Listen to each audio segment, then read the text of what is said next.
Here's my post-test voice recording. I'd like to tell you about my life and my childhood growing up, plus just a little bit about who I am and what I've done. Started all back when I was born in Baton Rouge, Louisiana. My parents and my two sisters are all deaf. And I grew up there, and that's what I'd like to talk to you about, was my experience. Now, when I was small, I went into the deaf school, about 6 years old. And so I remember going in the first day into the classroom, into this deaf school, and the teacher was writing on the blackboard, asking each student their name. And I told them my name, and then when the teacher, I told her she spelled my name wrong. And I just remember, I was like, hey, you didn't spell it right, because it should be all capital letters. That was all I knew. And she said, no, only the first letter is capital. The rest of the letters are lowercase.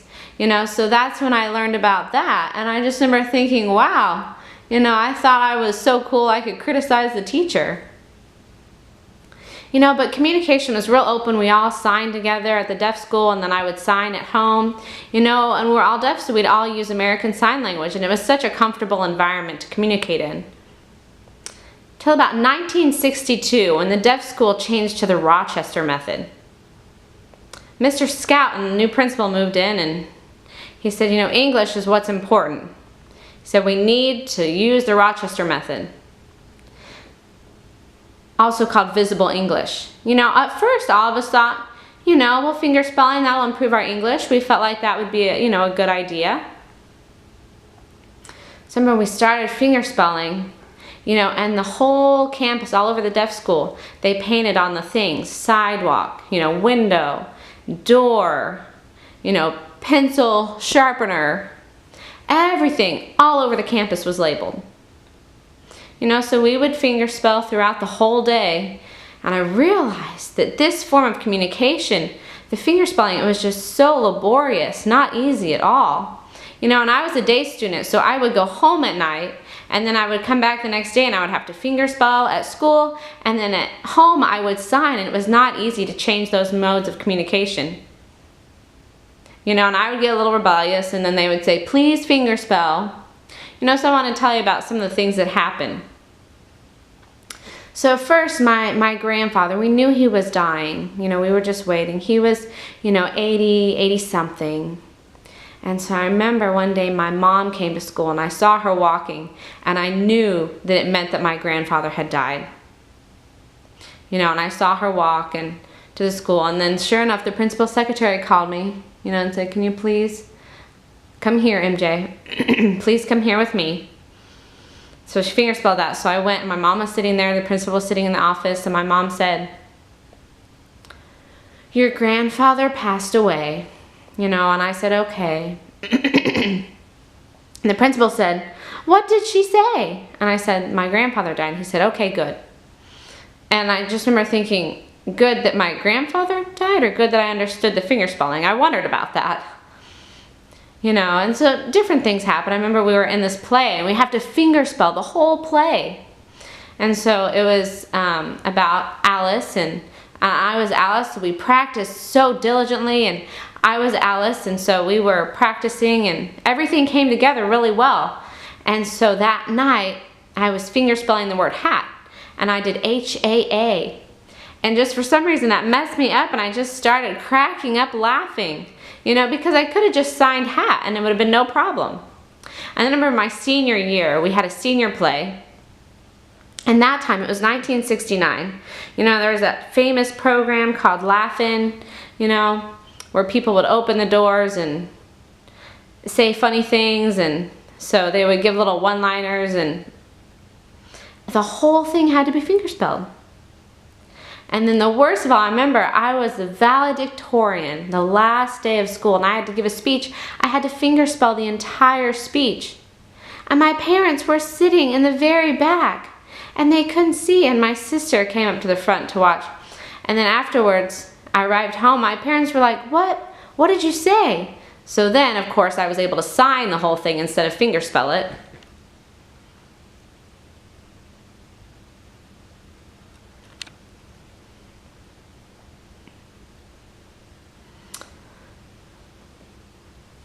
I'd like to give you my autobiography about myself and growing up. Now, it's not going to be in chronological order. I'm going to jump back and forth as I reminisce. So I was born in Middletown, Connecticut, and that was back in 1937. And my parents could hear, my 2 older brothers could also hear. So I'd like to explain to you about my childhood. You know, we had the typical holidays. You know, it'd be like a holiday dinner. All the relatives would gather together around a big table. And every year was the same thing, whether it be Thanksgiving or Christmas. You know, I'd sit there and everybody would be talking a mile a minute. And I would just look around, and then all of a sudden someone would laugh. And I would say, "What?" And it was always the same response. "I'll tell you later." You know, and that phrase, "I will tell you later," really means never. So as I was thinking, I decided I would write a play about a deaf person named Laurent Clair. So I decided to leave Gallaudet for 6 months so I could conduct research about Laurent Clair. I gathered all the information I could, going to library after library, libraries in Connecticut, so that I could write this play. And then I titled it Laurent Clair, A Profile. And it was really well received by the audience, you know, who knew nothing about Laurent Clair. So then that led me to write more and more plays. Remember, thirdly, I wrote one called Hands. You know, and the Gallaudet students really contributed and improvised with that one. And then fourthly, I wrote one called What? And it was all the different signs that you could use for the sign for what.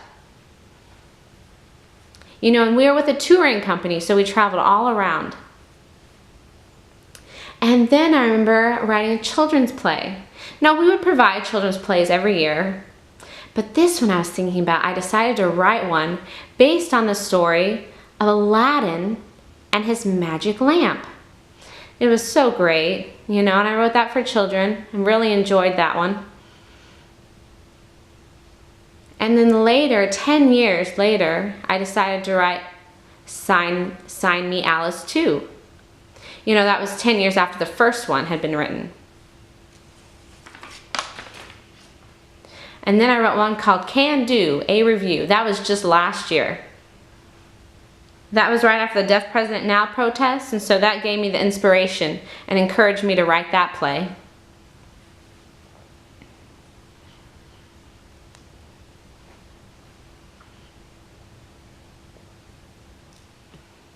And we were learning so much. And I remember we went into school and we had to be patient, but I do want to tell you, the best teacher I had was a deaf woman named Mrs. Sayers. You know, and she was so proud and confident. She was so skilled at her signing. Every day she would stand up on the stage, you know, and she would give a discourse or she would sign a poem.